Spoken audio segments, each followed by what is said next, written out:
There are many elements that go into creating an unforgettable shot. The shot size, the framing, the camera angle. In our last episode, we talked about how focal length, or depth of field, modifies how a shot looks.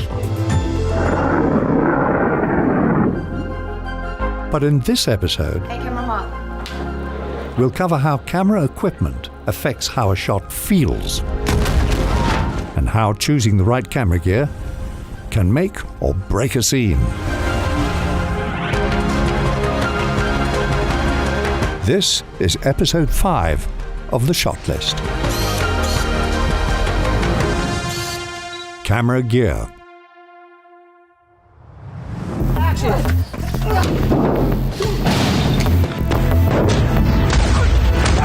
The more familiar a filmmaker is with the various camera rigs, the better equipped they are to capture a visual.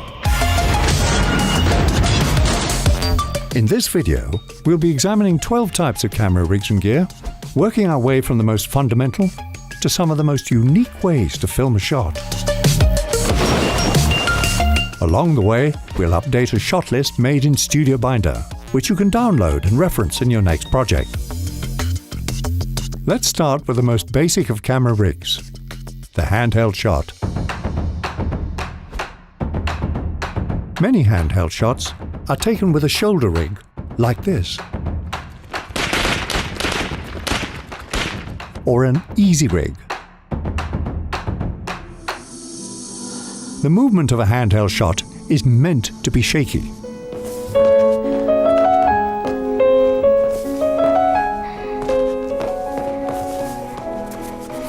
And filmmakers can use jagged handheld shots to heighten the intensity of a scene. Or they can use it more subtly to establish intimacy. The latest increase in heating oil prices. Renters in the metro area. Okay, hold on. Don't shoot. You see where you're going? Mm-hmm. Okay. The opening scene of Avengers: Endgame uses the handheld shot for both intensity and intimacy. Ready? In the beginning of the scene, the camera's shake is subtle, but its documentary-style presence makes us feel like we're standing right there, watching this intimate moment. Mind your elbow. Good job, Hawkeye. Go get your arrow. But when Hawkeye's family disappears, Lila, let's go. Lila. the camera shake intensifies. Babe. Babe. Boys. We can feel his panic. Boys. Laura. A handheld camera can be effective at increasing intensity or intimacy. But there are times when a shot may not benefit from any camera shake at all. Enter our next camera rig, the tripod. Tripods, sometimes referred to as sticks, are a fixed three-legged support mechanism, great for either static shots or shots with movement, if movement is needed.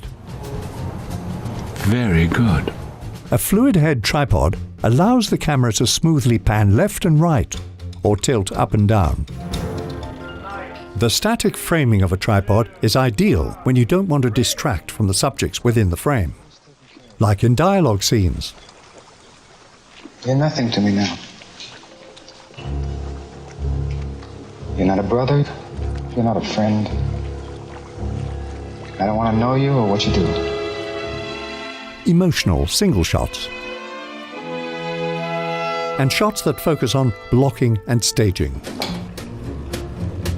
In this precisely framed static shot from Grand Budapest Hotel, Wes Anderson mounts the camera to the tripod and keeps it locked. She's been murdered, and you think I did it. He takes advantage of the depth and blocking of the shot for comedic effect. It's a memorable moment, and it's achieved with a simple static tripod shot. Moving on, our next camera rig, The pedestal. A pedestal is a camera mechanism that moves vertically up and down for smaller vertical motions when you want to match the movement of an actor. Establish a world, or to build suspense.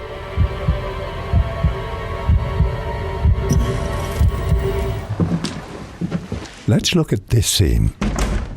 Are you aware of the job I've been ordered to carry out in France? Yes, but the Germans looked through my house 9 months ago for hiding Jews and found nothing. Yeah. I'm aware of that. In the opening scene of Inglourious Bastards, Tarantino uses Hitchcock's theory of suspense. People are sitting around a table, very dull. Now take the same scene and tell the audience there is a bomb under that table. Ages of the children? And he does it with a downward pedestal shot I'm not really sure. to reveal a metaphorical bomb under the table.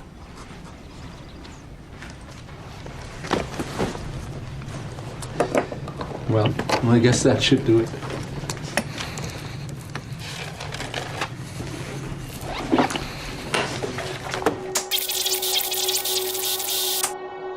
But what would this moment look like if Tarantino chose to cut instead?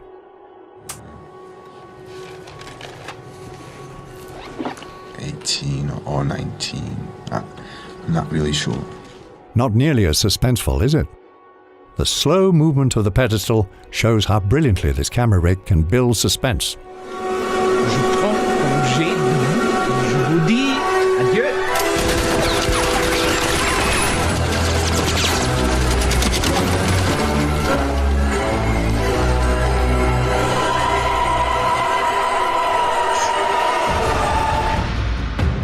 Now, sometimes filmmakers want big vertical movements that a pedestal cannot achieve. This is where cranes and jibs come into play. Although the scale of the equipment may differ, the terms crane and jib are often used interchangeably. Both use arms to extend the camera outward and smoothly glide it left, right, up, or down. The large camera movements that a crane achieves can also be used to highlight a specific emotion of a shot.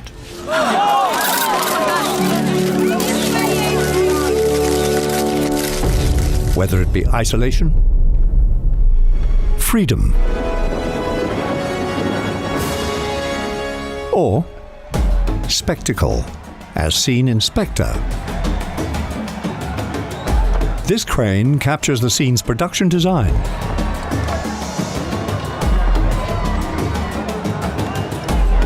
Blocking.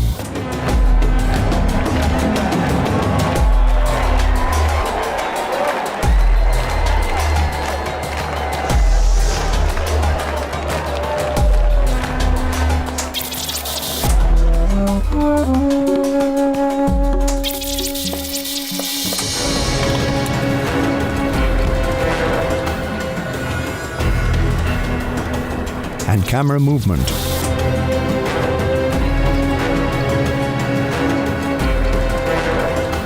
All in one smooth, long take.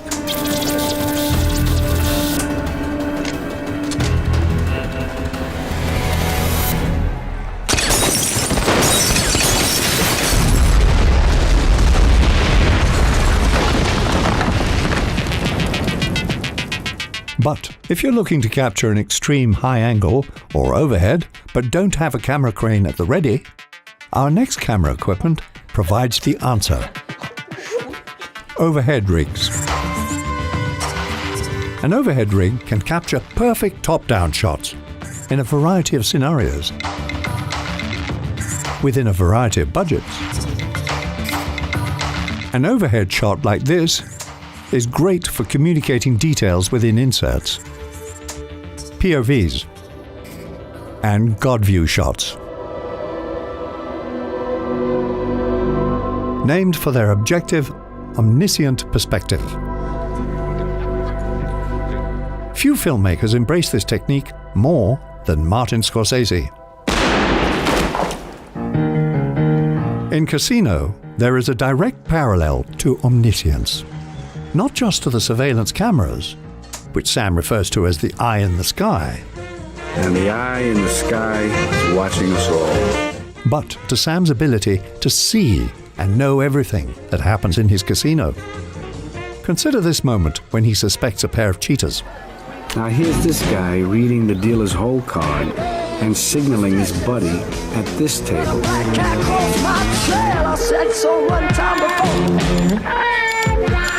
With an overhead shot like this, we recognize Sam as the all-knowing, all-powerful casino boss that he is. While Scorsese most likely didn't use an overhead rig, you can achieve similar God's Eye view shots when the budget or location makes a crane impossible. Moving on. Our next camera rig also prioritizes movement and precision. The dolly. A dolly is a wheeled apparatus that a camera is mounted on. The tracks can be either straight or curved. The dolly is perfect when you need to smoothly push into a character, or pull out, or track their lateral movements as they are walking, running, or fighting. Like in the Korean action thriller, Old Boy.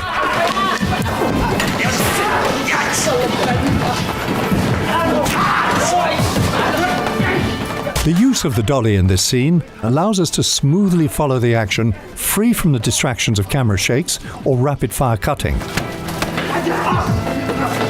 making this long take especially unique and memorable.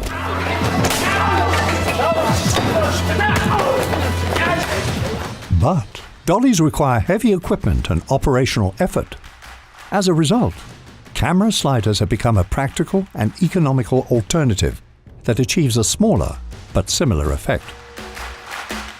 Or, if you need to cover long distances or glide past obstructions, like trees, you might also consider a cable cam. And you compare a dolly movement with a lens zoom to create a vertigo effect, like this. We have an entire video breaking down the dolly zoom, aka the Zolly, so be sure to check it out. Our next rig allows a camera to move steadily across most terrains without tracks. The stabilizer. A stabilizer is an apparatus that holds a camera in a manner that compensates for unwanted camera shake, allowing the camera operator to move freely in any direction. The camera shake is eliminated either with counterweights, such as in a Steadicam, or with motorized gimbals that rely on battery power. Stabilizers allow a shot to move with the blocking of an actor more organically than a dolly. Ideal for long takes, moving through large sets,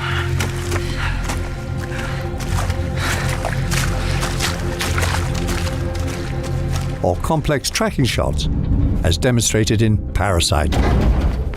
In the most pivotal scene of the film, this Steadicam shot builds an incredible amount of suspense. It moves through the tightest of spaces quickly and smoothly, in a way no other type of camera gear or rig could achieve. Finally, landing on the film's plot twist.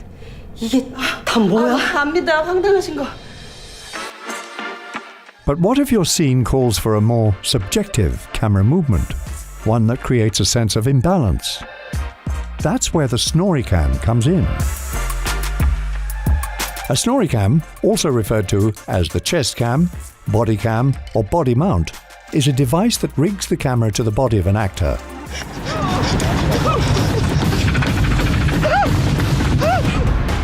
The Snoricam establishes a dynamic point of view that hinges on the movements of the actor. Help me, Jewish God! Help me, Allah! Ah! Help me, Tom Cruise! This can be used to create vertigo, dizziness, panic. It can also be used to make the audience feel the tragedy of a character, as brilliantly executed in Requiem for a Dream. The Snorri cam is used to capture both the actor's face and a point of view, making it nearly impossible not to feel the character's emotions, anxiety, and nausea.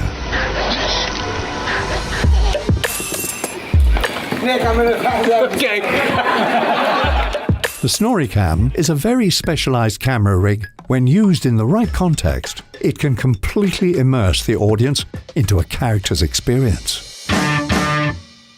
While a Snorri cam shot depends on the movement of an actor, our next camera rig depends on the movement of a vehicle.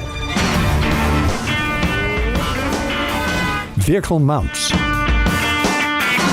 A vehicle mount is a camera rig that simply mounts a camera to a fixed point on a vehicle. Vehicle mounts are used for cars,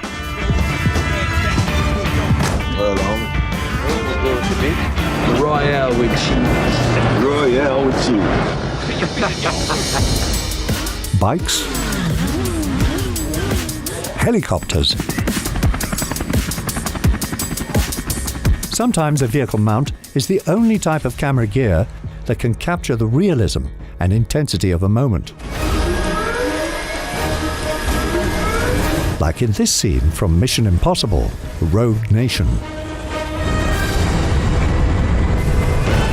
Open the door! Cruise literally hangs off an Airbus as it takes flight.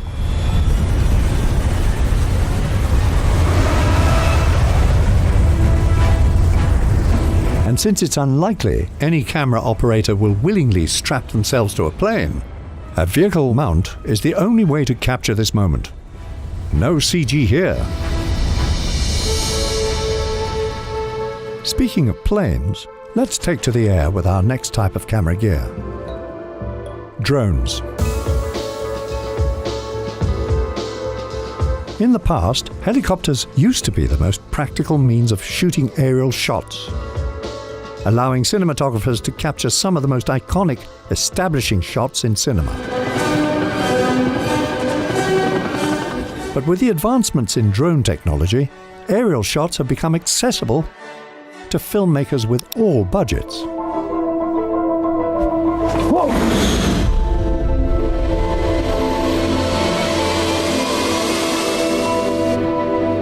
Drones can capture a wide variety of aerial shots, like grand establishing shots, wild chase scenes, or unique establishing shots as seen in Bohemian Rhapsody. This scene seamlessly combines the use of a drone and a crane in a single shot, from a large swooping aerial into a close-up.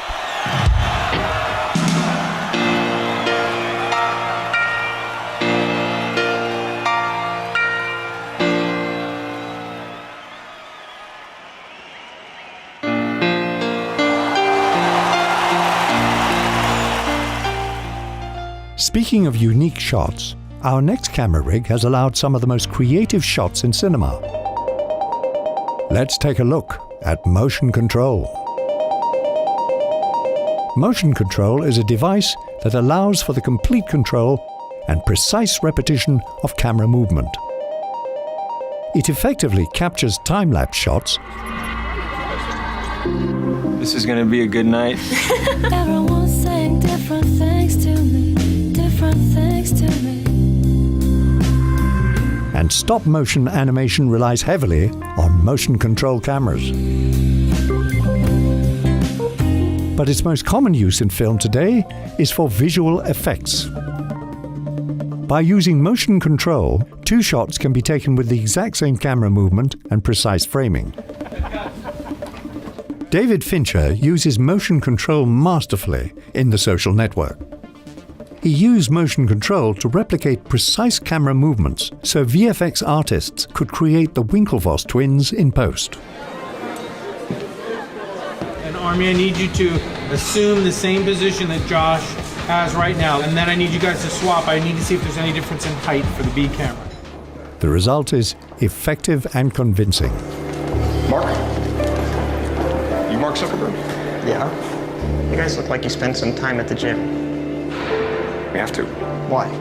We wrote Crew. And cut it. Save that one. Cutting. So, we've covered how to shoot on land and in the air. Let's dive into how to shoot underwater. Underwater camera housing.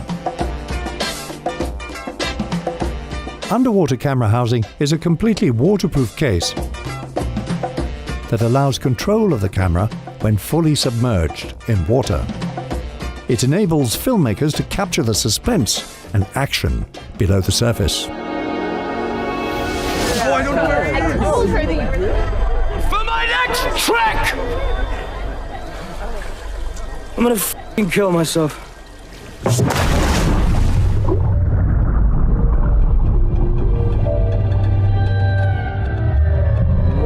I miss the earth so much, I miss my life. It's lonely out in space. Shooting in water can make a shot more immersive. Timeless flight. Or, as in Moonlight, more intimate. This scene could have been shot with a long telephoto lens from shore. But by using underwater housing, we can see the water partially fill the frame, as if we're floating with the characters. You're in the middle of the world, man. The underwater housing creates an intimate and anxious effect beyond what any other camera rig could have achieved. And these are the 12 camera mechanisms, each with their own unique, emotive properties. So now, let's put them to practice.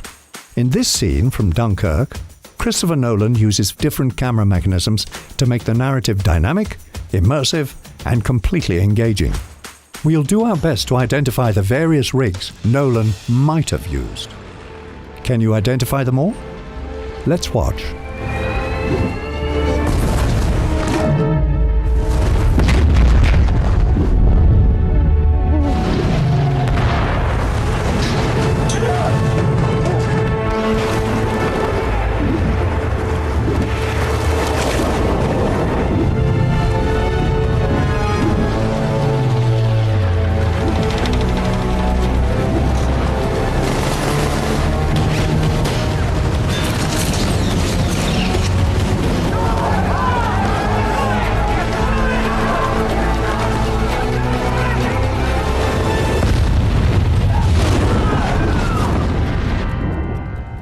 Did you identify all of Nolan's camera mechanisms? Selecting the right camera gear for the moment can play the key role in making a scene engaging and emotionally resonant. A clear shot list equals a clear game plan for a scene. You can do it with free shot listing software like Studio Binder, where all of these camera mechanisms are listed out for you.